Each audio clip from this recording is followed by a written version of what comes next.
सो सिराव्यद विधि.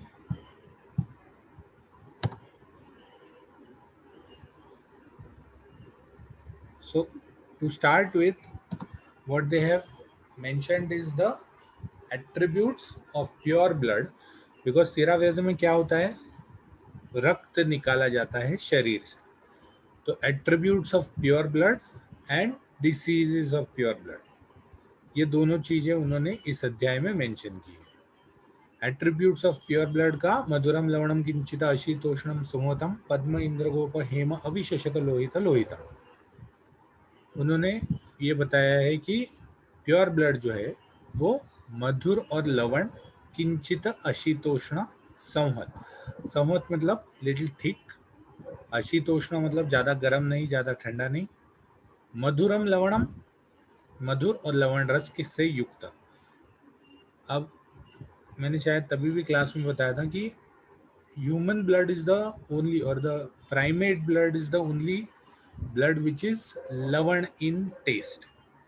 और इसीलिए एक बार टाइगर्स या चीता ये आदमखोर हो जाते हैं तो फिर वो दूसरा कुछ खाते नहीं, सिर्फ आदमी ही खाते हैं. क्यों? क्योंकि लवण रस जो है that is very particularly in primates, in humans. फिर ये तो उसका टेस्ट और कैसे लगता है. अशीतोष्ण, अशीतोष्ण मतलब ना बहुत ठंडा ना बहुत गर्म.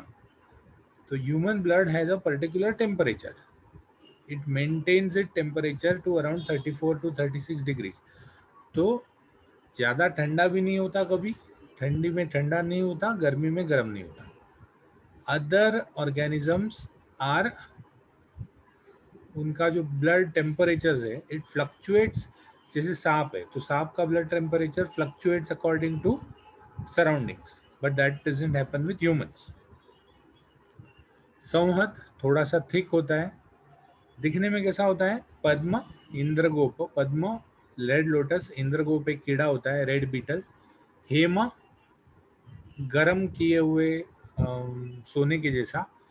अवि शशक, शशक अवि मतलब बकरी, शशक मतलब रैबिट. तो अवि और शशक के लोहित के जैसा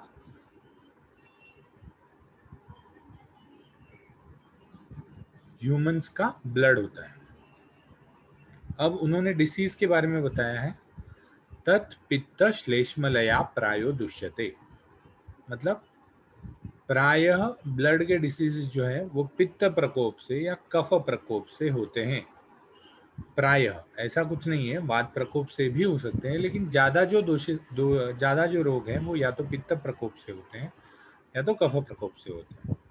फिर उन्होंने अलग अलग डिसीजेस के नाम बताए. विसर्प विद्रदी प्लीहा गुल्म अग्नि सदन ज्वरान मुख नेत्र शिरोरोगो मद त्रुट लवणास्यता कुष्ठवातास्र पित्तास्र कटु आम्ल उद्गारिणी भ्रमान. विसर्प मतलब एक स्किन डिसीज है जो फैलता जाता है. विद्रदी, विद्रदी भी एक स्किन डिसीज है जिसमें स्किन के नीचे या तो गांठ आ जाती है या फोड़ा हो जाता है. प्लीहा स्प्लीन बढ़ जाती है. गुल्म पेट में बहुत पेन होता है.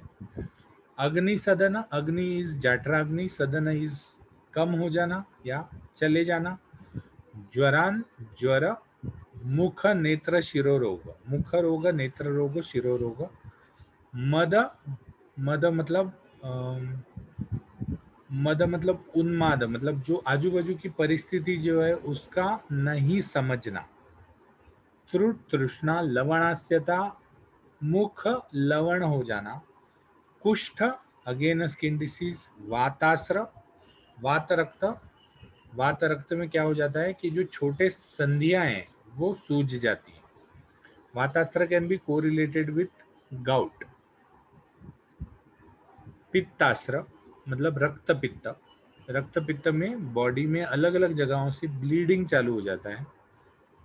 कटु आम्ल उद्गारिणा, कटु और आम्ल उद्गार आते हैं. क्यों? क्योंकि विदाह या तो विदाह हो जाता है या अजीर्ण हो जाता है. विदाह हो गया, अग्नि अगर कम हो गई तो अजीर्ण हो जाता है. और अगर ठीक तरह से पाचन नहीं हुआ तो विदाह हो जाता है, अधिक पाचन हो गया तो विदाह हो जाता है। तो कटु आम्ल उद्गार आते हैं, उद्गार मतलब डकार, और भ्रम आता है, भ्रम मतलब चक्कर। तो these are the attributes and diseases of rakta. ऊपर में एट्रीब्यूट्स गुण, नीचे में diseases. How to identify raktaj rog? तो वातज रोग, पित्तज रोग, कफज रोग ये तो समझ में आते हैं क्योंकि उस दोष के वृद्धि क्षय के लक्षण दिखेंगे। रक्त जो है वो दोष नहीं, ना चरक ने उसको दोष माना है, ना अष्टांगकार ने दोष माना है, सिर्फ सुश्रुत ने कहीं कहीं उसको दोष माना है। तो अगर वो दोष है नहीं, अगर उसके वृद्धि क्षय के लक्षण उतने क्लियर नहीं दिखेंगे तो फिर रक्तज रोगों को सर। हाँ बोलो। सर आपने जो ब्लड के ये आगे वाले जो डिसीज बोले ना, उसमें आपने मद बोला, लेकिन यहाँ पे तो मदात्य लिखा हुआ है सर। उसका मतलब तो मदा अल्कोहल टॉक्सिफिकेशन, मदात्याय, इंटॉक्सिफिकेशन होता है ना। मदात्याय में भी मद मद, जो आपने बोला, मदात्याय में मद तो आता ही है ना। मदात्याय में अल्कोहल इंटॉक्सिफिकेशन होता है, लेकिन ज़्यादा अल्कोहल लेने के बाद क्या होता है, आजू बाजू के जो ये हैं क्या कहते हैं उसको, परिस्थिति का ज्ञान चला जाता है ना उसमें भी।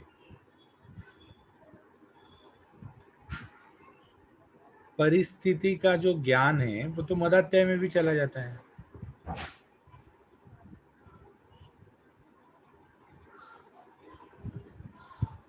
अग्रीड।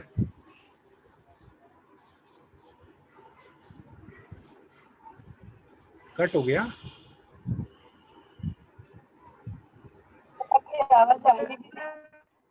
वॉइस कट हो रहा है। मेरा या आपका?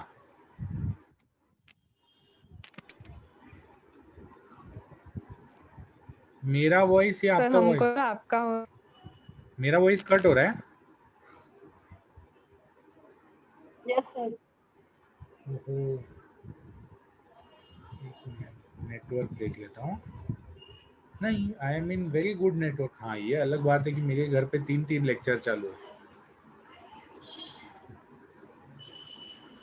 एनीवे, मदात्याय और मद, मद का अर्थ आज आसपास की परिस्थिति का ज्ञान नहीं होना, और मद का ये भी, मद का मदात्याय के साथ भी आप ये ले सकते हो, क्योंकि मदात्याय में मद आता ही है।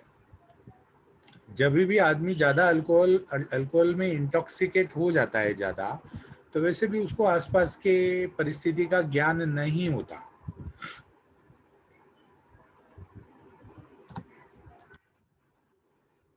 ठीक है, और कोई डाउट?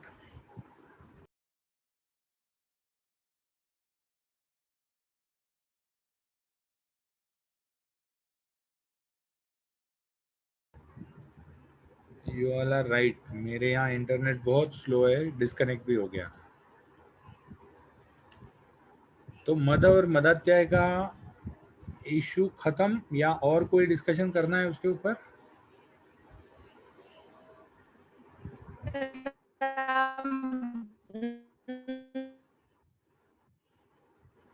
नहीं, मुझे सुनाई नहीं दिया। आप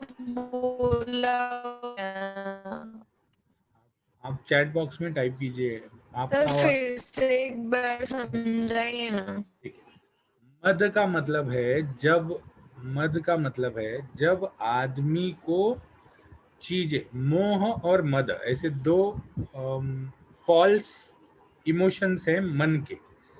मोह का मतलब है कि मतलब चीजों का ज्ञान जो है वो गलत हो जाता है। गलत हो जाता है का मतलब, जैसे रस्सी है तो उसमें सांप दिख जाएगा, ठीक है, या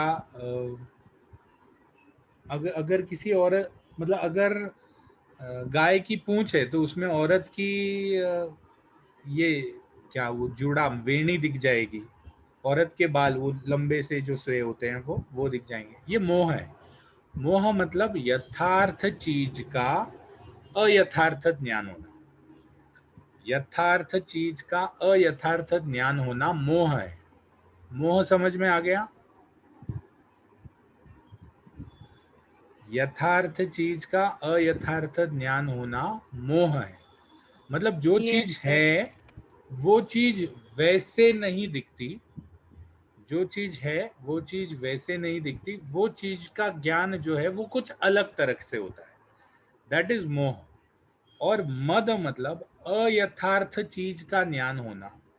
मद मतलब अयथार्थ चीज का ज्ञान होना, मतलब जो चीज है ही नहीं उसका ज्ञान होना। जैसे जैसे कोई शराब पी लेता है तो वो डर के चलता है, कहीं खड्डा दिखता है उसको, जहां खड्डा है ही नहीं वहां उसको खड्डा दिख जाता है। उसके बाद उसका मन जो है वो कंट्रोल से बाहर चला जाता है, उन्मत्त हो जाता है। देखो सांड जो है, हम क्या कहते हैं, अरे वो सांड जो है वो उन्मत्त हो गया है। उन्मत्त मतलब out of control, out of control हो जाना। तो मन का आउट ऑफ कंट्रोल हो जाना मद है। मन का आउट ऑफ कंट्रोल हो जाना मद है। मतलब मन खुद पे भी कंट्रोल नहीं होता, मद किसी चीज पे कंट्रोल नहीं है। जैसे कोई अगर शराब पिया हुआ है तो उसको संभालना बहुत मुश्किल हो जाता है, अरे चल मैंने सुने गया, ऐसे करते लोग, राइट। तो मन का कंट्रोल छोड़ देना मद है, और मन को अयथार्थ ज्ञान होना मोह है। अब कुछ डाउट है? तो जब अल्कोहलिक इंटॉक्सिकेशन हो जाता है, जिसको मदात्याय भी कहते हैं, तो मदात्याय में भी मन का कंट्रोल छूट जाता है। द मन इज नॉट, और nobody is able to control the man. तो मानसिक रोग जो है उसमें भी उसमें अल्कोहल तो आ ही जाता है, मद में अल्कोहल या मदात्याय आ ही जाता है, बिकॉज मद इज अ सिम्टम इन मदात्याय। But there are other diseases also, जैसे उन्माद है, उन्माद। तो उन्माद इज मेनिया, मेनिया। तो उन्माद आर ऑल्सो डिसीजेस इन विच मन का कंट्रोल छूट जाता है, जो रक्त प्रकोप से या रक्त दुष्टि से हो सकते हैं। तो इसीलिए उन्होंने मद लिखा है वहां पर, मदात्याय नहीं लिखा। लेकिन मदात्याय में मद होता ही है, मदात्याय में मद नहीं होता ऐसे नहीं है। So it is a larger area in which मदात्याय इज अ स्मॉल एरिया। तो either you take Madatyay or you take the large area. Whatever the basic expectation there is, loss of control over the mind is Mada. Loss of control over the mind is Mada. अब कुछ doubt है? No sir. अच्छा, तो अब चलते हैं how to identify raktaj रोग। वातज रोग के सिम्टम्स हैं। वातज रोग में वृद्धिक्षय क्लियरली बताया उन्होंने, पित्तज रोग में वृद्धिक्षय क्लियरली बताया है। लेकिन रक्त को दोष माना ही नहीं है। तो रक्तज रोग का मतलब क्या है? रक्तज रोग का सिंपल सा मतलब यह है कि रक्त जो है, वापस मेरा इंटरनेट कनेक्शन अनस्टेबल हो गया। तो रक्तज रोग जो है, रक्तज रोग में, बिकॉज रक्त इज द मोस्ट कॉमन धातु all over the body, body के हर कोने में रक्त का प्रवाह है ही। बॉडी के हर कोने में देर में नॉट बी मसल्स, देर में नॉट बी फैट, देर में नॉट बी शुक्र, देर में नॉट बी अस्थि, बट हर कोने में रक्त है ही। तो इसीलिए अगर रक्त में कोई दोष चला जाए या रक्त दुष्टि कोई दोष से हो जाए तो वो पूरे शरीर में फैल जाता है और कहीं भी मतलब दोष उत्पन्न करने की ताकत रखता है।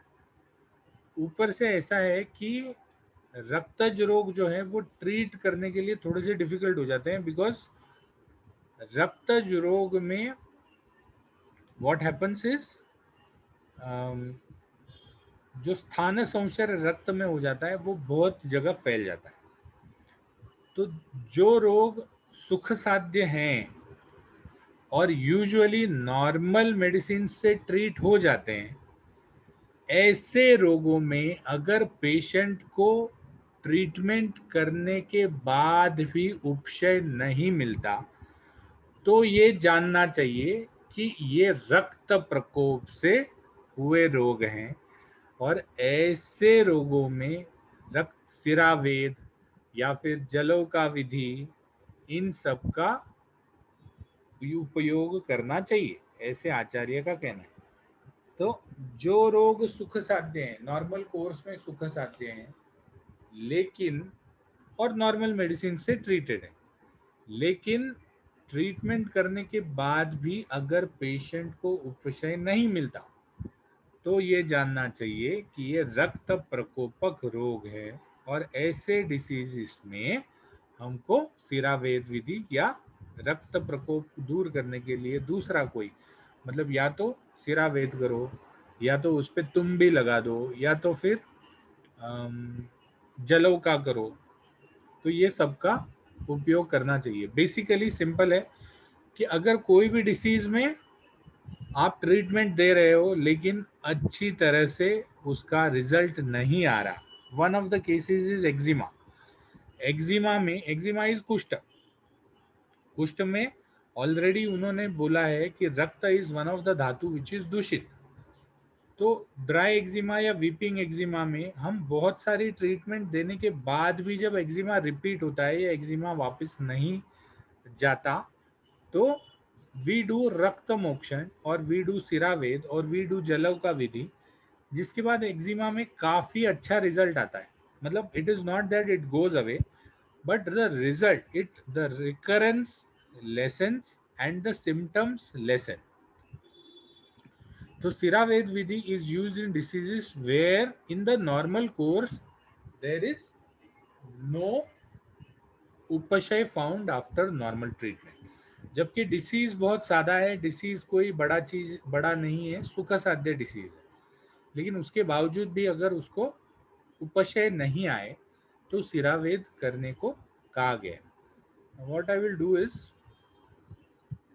Here I have put the link in chat box. जब तक हम आगे चलते हैं तब तक आप अटेंडेंस दे आइए। सिरावेद किसको अवॉइड करना चाहिए, ये भी मैंने क्लास में वेरी क्लियरली बताया था। बाल अवस्था में, मतलब लेस देन 16, मोर देन 70, क्योंकि इनमें धातु पोषण या धातु पुष्टि नहीं हुई है। कंडीशन में वात रोगी है तो, गर्भिणी है तो, प्रसवा है तो। गर्भिणी प्रसवा में समझ में आ जाता है, she is carrying and she already has less blood for 2 people. वात रोगी मतलब अगर पेन है, कहीं संधि वेदना है या वात प्रकोप हुआ है तो शरीर में धातुओं का क्षय हो जाता है, तो ऐसे टाइम पे भी सिरावेद नहीं करना चाहिए। कॉन्ट्राइंडिकेटेड बिल्कुल भी नहीं करना चाहिए। ऐसे अवस्था कौन सी है, ऑलरेडी अगर सिरावेद किया हुआ है उसका, और इसीलिए ऑलरेडी सिरावेद किया हुआ है तो इसीलिए वो पूछते हैं, जब आप ब्लड डोनेट करने जाते हैं तो वो पूछते हैं लास्ट ब्लड डोनेट कब किया था। तो if you are not covered up a period of 3 months from your last blood donation, they will not allow you to donate blood. That is because 120 days is the time, physiology में पढ़ा होगा, most of the blood cells take 120 days to form new. तो 3 months is the time in which they have newly formed, तो अभी आप blood donate कर सकते। तो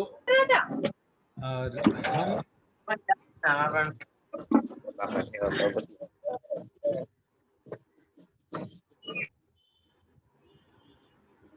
कोमल चालू रख के चला गया।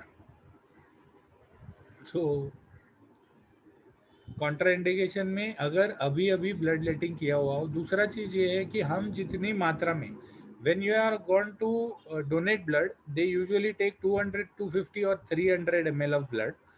लेकिन when we are doing सिराविधि, we take not more than 50 ml. 50 ml से ज़्यादा एक टाइम पे सिरावेद विधि से नहीं निकालते। तो सिरावेद विधि can be repeated for 3 to 4 days continuously, और एक एक दिन छोड़ के एक दिन आप कर सकते हो। But for removing 300 ml of blood which you are doing in जब आप ब्लड डोनेट करने को जाते हो तो you require around 3 months complete, क्योंकि 300 ml of blood is something which is stored in your spleen. तो वो स्प्लीन का ब्लड पूरा बाहर आ जाता है और उतना वो ले लेते हैं, तो उतना ब्लड वापस फॉर्म करने के लिए एटलीस्ट 3 months का गैप तो देना पड़ता। But for us we can definitely do सिरावेद around 50 ml every day for 3 to 4 days। उसके बाद स्नेह नहीं लिया हुआ। स्नेह लेने का रीजन क्या है? एक तो